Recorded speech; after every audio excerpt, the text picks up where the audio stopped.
పశ్చిమ గోదావరి జిల్లా పాలకొల్లులో అమానుష ఘటన చోటు చేసుకుంది. ఓ ప్రైవేట్ స్కూల్ యూకేజీ చదువుతున్న విద్యార్థిపై వైస్ ప్రిన్సిపల్ రామలక్ష్మి అగ్గిపుల్లలతో చేతిని కాల్చారంటూ తల్లిదండ్రులు ఆందోళన చేశారు.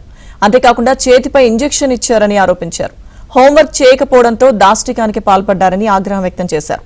తమ కొడుకును కొట్టొద్దని చెప్పినా వినిపించుకోలేదని తల్లిదండ్రులు మండిపడ్డారు. అయితే స్కూల్లో జరిగిన ఒక ఈవెంట్లో కొవ్వొత్తి చేతిపై పడి గాయమైందని యాజమాన్యం సమర్థించుకునే ప్రయత్నం చేసిందని ఆరోపించారు. ఘటనపై అధికారులు విచారణ జరిపి బాధ్యులపై చర్యలు తీసుకోవాలని తల్లిదండ్రులు డిమాండ్ చేశారు.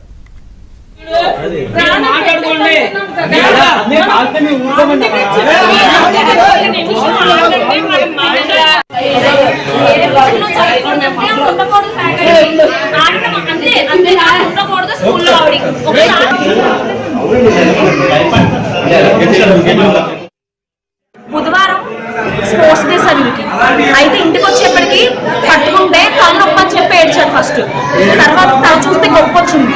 తర్వాత నా చెయ్యి కాల్చారమ్మా అన్నాడు. అంటే మేము ఏమనుకున్నామంటే పిల్లలు ఆడుకుంటూ మమ్మల్ని అడ్డుకుంటూ తీసుకున్నారేమో అని చెప్పి నేను కాల్ చేసి అడిగాను. కళ్యాణి మేడం ఏమన్నారంటే తెలియదు నాకు అన్నారు. అది తెలియదు మేడం, నేను కనుక్కొని చెప్తాను అన్నారు.